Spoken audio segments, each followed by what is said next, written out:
ಉಡುಪಿ ಜಿಲ್ಲೆಯಲ್ಲಿ ಚಿರತೆಗಳ ಕಾಟ ದಿನದಿಂದ ದಿನಕ್ಕೆ ಹೆಚ್ಚಾಗುತ್ತಿದೆ.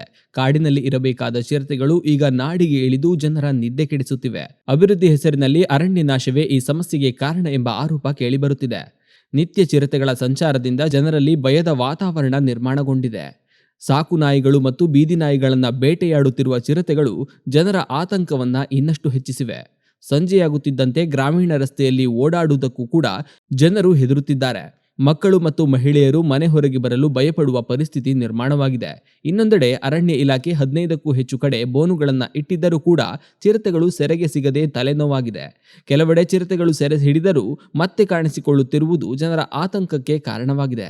ಈ ಹಿನ್ನೆಲೆಯಲ್ಲಿ ಗ್ರಾಮಸ್ಥರು ಇನ್ನಷ್ಟು ಬೋನುಗಳನ್ನು ಅಳವಡಿಸುವುದು, ರಸ್ತೆ ದೀಪಗಳ ವ್ಯವಸ್ಥೆ ಮಾಡಿಸುವುದು ಮತ್ತು ನಗರ ಪ್ರದೇಶದಲ್ಲಿ ಕುರುಚಲು ಪೊದೆಗಳನ್ನು ತೆರವುಗೊಳಿಸುವಂತೆ ಆಗ್ರಹಿಸಿದ್ದಾರೆ. ಜಿಲ್ಲಾಡಳಿತ ಮತ್ತು ಅರಣ್ಯ ಇಲಾಖೆ ಕಠಿಣ ಕ್ರಮಗಳನ್ನು ಕೈಗೊಂಡರೆ ಮಾತ್ರ ಈ ಚಿರತೆ ಕಾಟಕ್ಕೆ ಶಾಶ್ವತ ಪರಿಹಾರ ಸಿಗಲಿದೆ ಎಂಬುದು ಸಾರ್ವಜನಿಕರ ಅಭಿಪ್ರಾಯ.